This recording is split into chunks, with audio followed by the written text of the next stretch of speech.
Donc, quelques pensées sur Romains chapitre 11. Mais d'abord, lisons le texte. Je demande donc, Dieu aurait-il rejeté son peuple? Assurément pas. En effet, ne suis-je pas moi-même israélite, descendant d'Abraham, de la tribu de Benjamin? Non, Dieu n'a pas rejeté son peuple qu'il s'est choisi d'avance. Rappelez-vous de ce que dit l'Écriture dans le passage rapportant l'histoire d'Élie, dans lequel celui-ci se plaint à Dieu au sujet d'Israël. Seigneur, ils ont tué tes prophètes, ils ont démoli tes autels, et moi, je suis resté tout seul, et voilà qu'ils en veulent à ma vie. Eh bien, quelle a été la réponse de Dieu? J'ai gardé en réserve pour moi 7000 hommes qui ne se sont pas prosternés devant le Dieu Baal. Il en est de même dans le temps présent. Il subsiste un reste que Dieu a librement choisi dans sa grâce. Or, puisque ce n'est pas grâce, cela ne peut pas venir des œuvres. Ou alors, la grâce n'est plus la grâce. Que s'est-il donc passé? Ce que le peuple d'Israël cherchait, il ne l'a pas trouvé. Seuls ceux que Dieu a choisis l'ont obtenu. Les autres ont été rendus incapables de comprendre conformément à ce qui est écrit. Dieu a frappé leur esprit de torpeur, leurs yeux de cécité et leurs oreilles de surdité. Et il en est ainsi jusqu'à ce jour. De même, David déclare que leur banquet devient pour eux un piège, un filet, une cause de chute, et qu'ils y trouvent leur châtiment, que leurs yeux s'obscurcissent au point de ne plus voir, fait leur courber le dos continuellement. Je demande alors, si les Israélites ont trébuché, est-ce pour tomber définitivement? Loin de là. Par leur faute, le salut est devenu accessible aux païens, ce qui excitera leur jalousie. Et si leur faute a été la richesse du monde, et leur déchéance la richesse des non-juifs, quelle richesse plus grande encore n'y aura-t-il pas dans leur complet rétablissement? Je m'adresse particulièrement ici à vous qui êtes d'origine païenne, dans la mesure même où je suis l'apôtre des non-juifs. Je me fais une idée d'autant plus haute de mon ministère que je parviendrai peut-être en l'exerçant à rendre jaloux ceux de mon peuple et à en conduire ainsi quelques-uns au salut. Car si leur mise à l'écart a entraîné la réconciliation du monde, quel sera l'effet de leur réintégration? Rien de moins qu'une résurrection d'entre les morts. En effet, si les prémices du pain offert à Dieu sont consacrées, toute la pâte l'est aussi. Si la racine est consacrée, les branches le sont aussi. Ainsi en est-il d'Israël, quelques branches ont été coupées, et toi, qui par ton origine païenne étais comme un rameau d'olivier sauvage, tu as été greffé parmi les branches restantes, et voici que tu as part avec elle à la sève qui monte de la racine de l'olivier cultivé. Ne te mets pas pour autant à te vanter aux dépens des branches coupées. Et si tu es tenté par un tel orgueil, souviens-toi que ce n'est pas toi qui portes la racine, c'est elle qui te porte. Peut-être vas-tu dire, si des branches ont été coupées, c'est pour que je puisse être greffé. Bien, mais elles ont été coupées à cause de leur incrédulité, et toi, c'est à cause de ta foi que tu tiens. Ne sois donc pas orgueilleux, sois plutôt sur tes gardes. Car si Dieu n'a pas épargné les branches naturelles, il ne t'épargnera pas non plus. Considère donc à la fois la bonté et la sévérité de Dieu, sévérité à l'égard de ceux qui sont tombés, bonté à ton égard aussi longtemps que tu t'attaches à cette bonté. Sinon, toi aussi, tu seras retranché. En ce qui concerne les Israélites, s'ils ne demeurent pas dans leur incrédulité, ils seront regreffés, car Dieu a le pouvoir de les greffer de nouveau. En effet, toi, tu as été coupé de l'olivier sauvage auquel tu appartenais par ta nature pour être greffé contrairement à ta nature sur l'olivier cultivé. À combien plus forte raison les branches qui proviennent de cet olivier seront-elles greffées sur lui? Frères et sœurs, je ne veux pas que vous restiez dans l'ignorance de ce mystère, pour que vous ne croyiez pas détenir en vous-même une sagesse supérieure. L'endurcissement d'une partie d'Israël durera jusqu'à ce que l'ensemble des non-juifs soit entré dans le peuple de Dieu, et ainsi tout Israël sera sauvé. C'est là ce que dit l'Écriture. De Sion viendra le libérateur, il éloignera de Jacob toute désobéissance. Et voici en quoi consistera mon alliance avec eux, c'est que j'enlèverai leurs péchés. Si on se place du point de vue de l'Évangile, ils sont devenus ennemis de Dieu pour que vous en bénéficiez.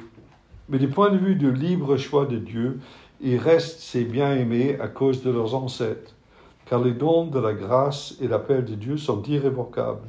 Vous-même, en effet, vous avez désobéi à Dieu autrefois, et maintenant Dieu vous a fait grâce en se servant de leur désobéissance. De la même façon, si leur désobéissance actuelle a pour conséquence votre pardon, c'est pour que Dieu leur pardonne à eux aussi.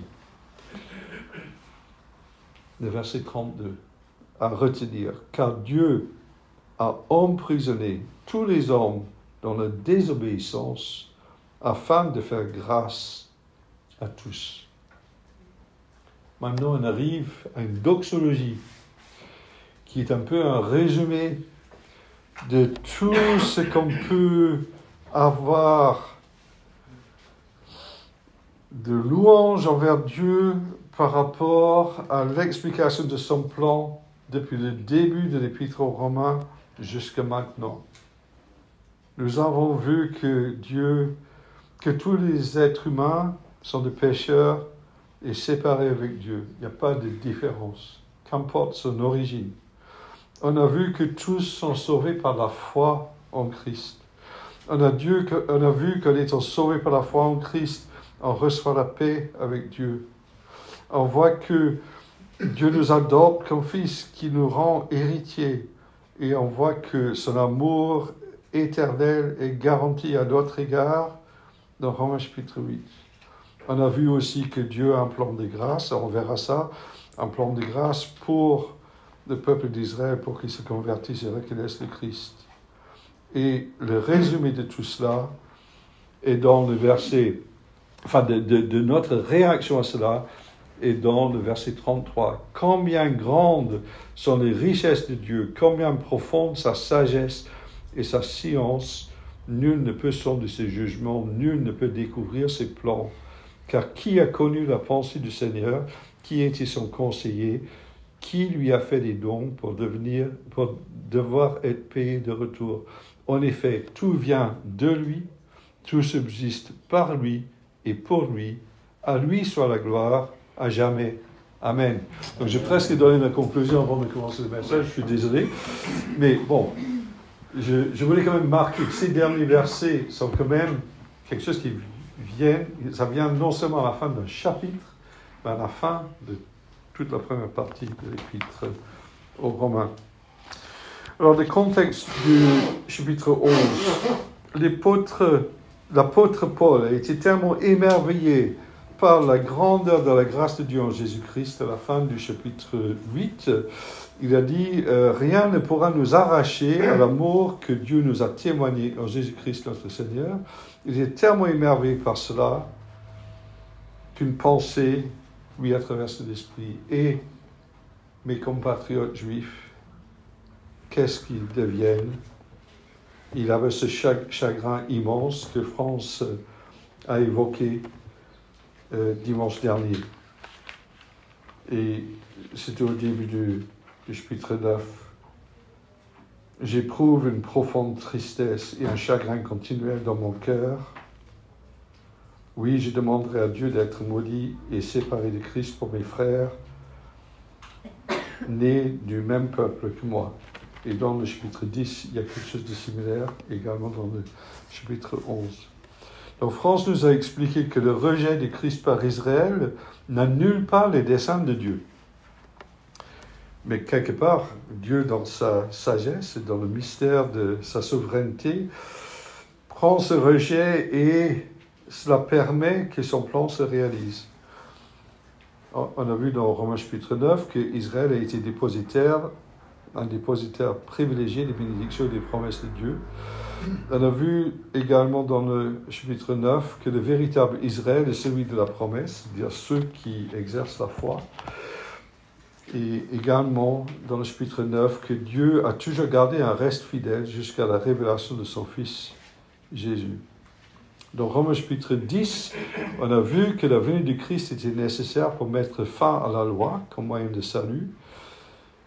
On a vu également que le Christ nous sauve par son œuvre sur la croix, par le moyen de la foi. Pour ceux qui acceptent cela, ils exercent la foi, ils invoquent le nom du Seigneur pour être sauvés. Et on a vu aussi que le rejet du Christ par Israël a mis en mouvement un élan formidable pour l'annonce de la parole de Christ à toutes les nations. Et l'apôtre Paul, dans les 10 premiers versets donc, de ce chapitre 11, il continue à nous montrer que Israël n'a pas été complètement rejeté par Dieu. On voit ça dans le verset 1 à 10. Mais dans le verset 11 à 27, on voit que l'apôtre anticipe la réintégration d'Israël dans le peuple de Dieu, par la foi en Christ, bien sûr. Et à la fin, il y a cette doxologie qui nous parle de la richesse de Dieu, de sa sagesse et de sa science. Donc d'abord, dans le présent, tout Israël n'a pas été rejeté par Dieu. Je demande donc, Dieu aurait-il rejeté son peuple? Assurément pas.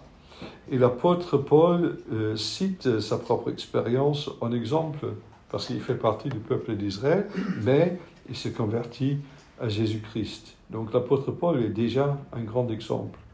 Il nous parle aussi de l'exemple d'Élie. Alors, je ne sais pas si cela vous arrive de dire « Oh, il n'y a que moi » ou « Je suis tout seul » ou « Tu vois, Dieu, Seigneur, les choses ne se passent pas comme j'ai prévu. Je ne vois pas le succès dans ce que je voulais faire pour toi. » Est-ce qu'on peut être comme Élie, un peu abattu?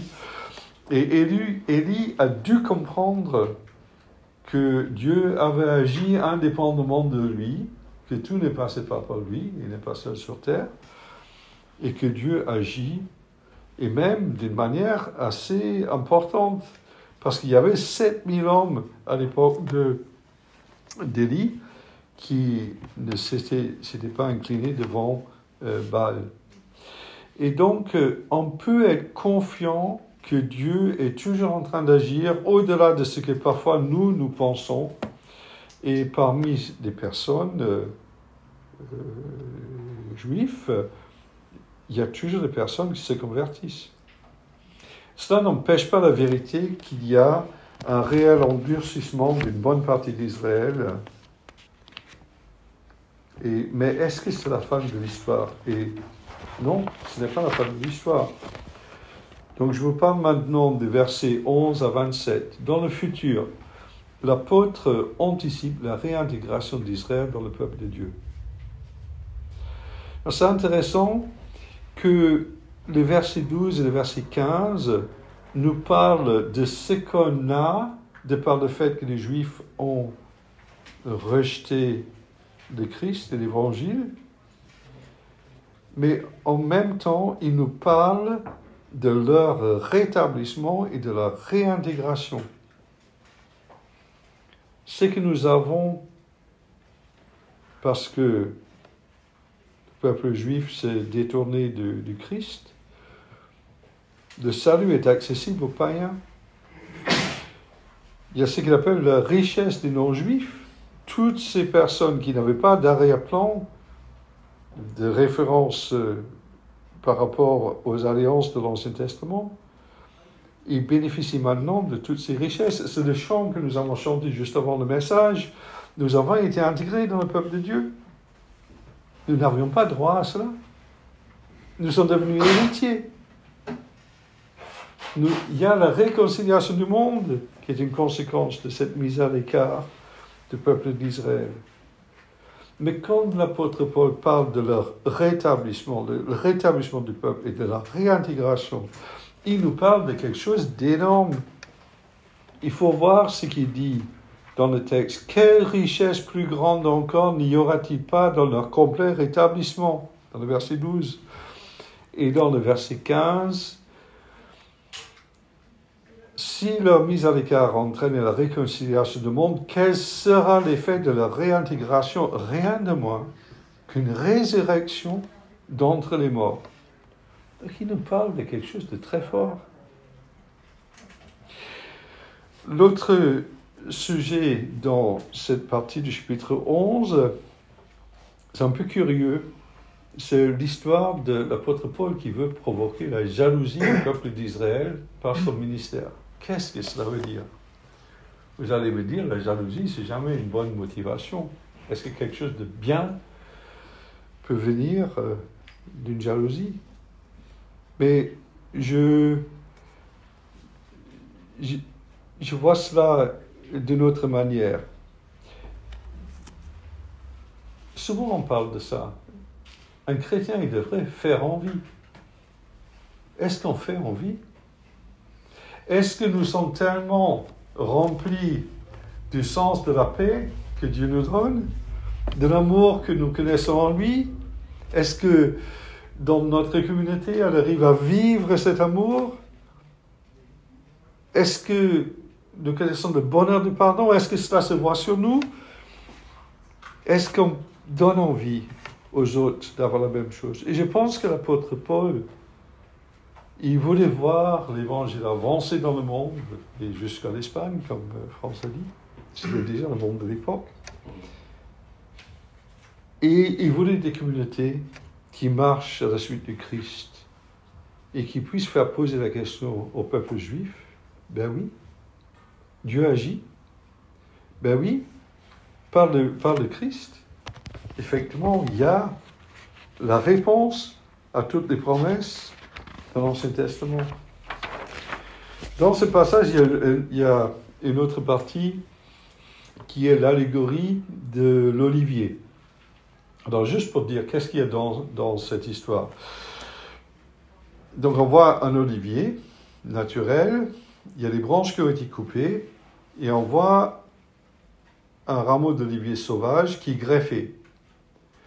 Et ce rameau est bien greffé parce que il a part avec les autres branches à la sève qui monte.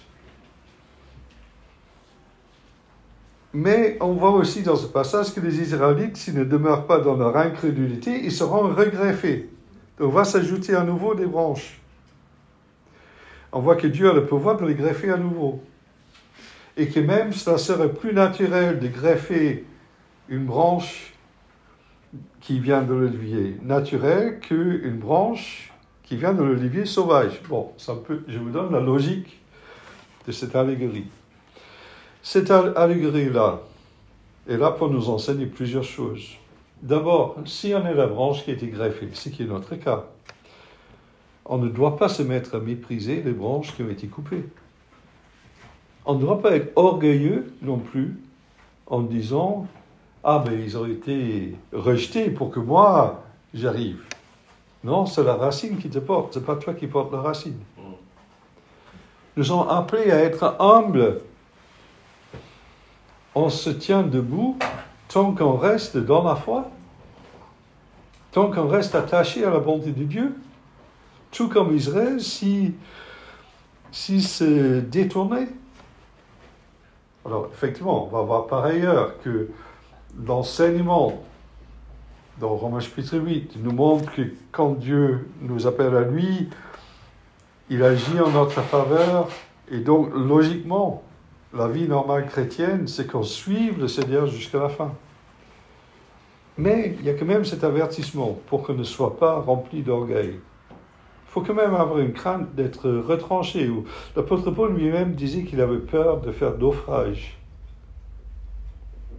Et il faut comprendre que Israël sera regreffé s'il ne demeure pas dans leur incrédulité.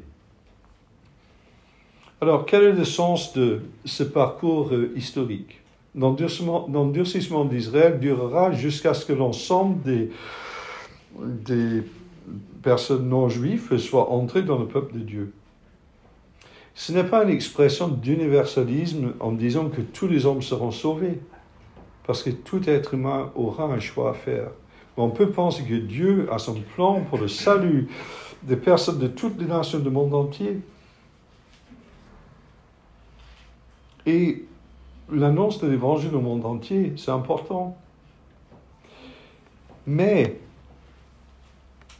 ce passage semble dire qu'à la fin des temps, il y aura des conversions en masse du peuple d'Israël. Alors, il y a une petite phrase dans le verset 26 qui dit « Tout Israël sera sauvé ».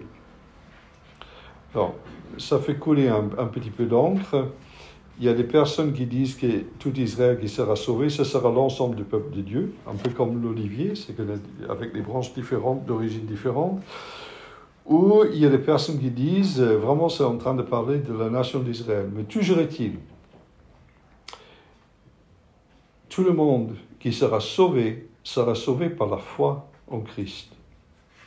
Israël qui revient à Dieu, dans le verset 26 et le verset 27, c'est marqué « De Sion viendra le libérateur, il éloignera de Jacob toute désobéissance. Et voici en quoi consistera mon alliance avec eux, c'est que j'enlèverai leur péché. » Et en fait, le libérateur qui vient, c'est le Christ.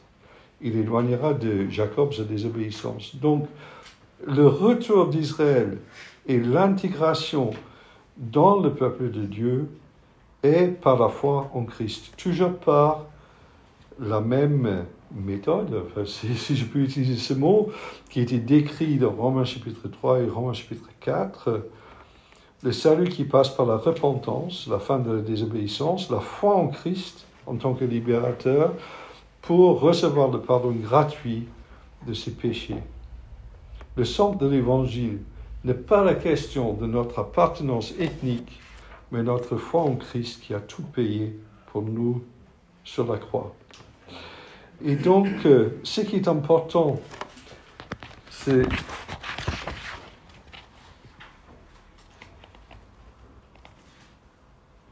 alors je cherche le verset. Ce qui est important, c'est cette notion que Dieu a consigné tous les hommes à la désobéissance pour qu'ils puissent faire grâce à tous. Oui, c'est le verset 32. Dieu a emprisonné tous les hommes dans la désobéissance afin de faire grâce à tous. Et qu'on soit juif, qu'on ne soit pas juif, il y a un seul moyen de salut, c'est par le Christ. Mais Dieu a conduit l'histoire de sorte que nous puissions bénéficier de ce rejet du Christ par Israël, mais l'apôtre Paul exprime une confiance énorme dans le fait que la surabondance de la grâce de Dieu atteindra d'une manière plus massive le peuple d'Israël. Donc il me semble que c'est le sens de ce passage. Arrivons maintenant, pour terminer, à la doxologie. Combien profondes sont les richesses de Dieu? Et quand on pense à ça, la richesse de Dieu. La richesse de Dieu d'abord pour le peuple d'Israël. Mais après cette richesse qui arrive chez nous, on n'était rien. On n'était pas dans l'histoire du peuple d'Israël. On n'avait pas reçu de promesses. Mais Dieu a été riche en bonté envers nous. Il nous donne un statut, il nous donne un peuple, il nous adopte, il nous donne des promesses, il nous conduit. Et la sagesse de Dieu, que Dieu ait pris le péché de l'homme qui était là pour contrecarrer ses plans et qu'il accomplit ses plans malgré ce péché de l'homme. Quel mystère, quelle sagesse, quelle grandeur de notre Dieu. Il fallait que la croix ait lieu. Bien sûr, c'était la faute des hommes qui l'ont mis sur la croix. Mais Dieu a voulu par avance que le Christ porte nos péchés pour notre pardon et notre salut. Péché de l'homme, sagesse de Dieu, le plan de Dieu. Quelle splendeur! Nul ne peut sonder ce jugement, nul ne peut découvrir ses plans. Car qui a connu la pensée du Seigneur, qui était son conseiller, qui lui a fait des dons pour devoir être payé de retour? En effet, tout vient de lui. Tout subsiste par lui et pour lui. À lui soit la gloire à jamais. Amen. Je propose juste un temps de prière. Je sens le besoin de m'asseoir. Et voilà.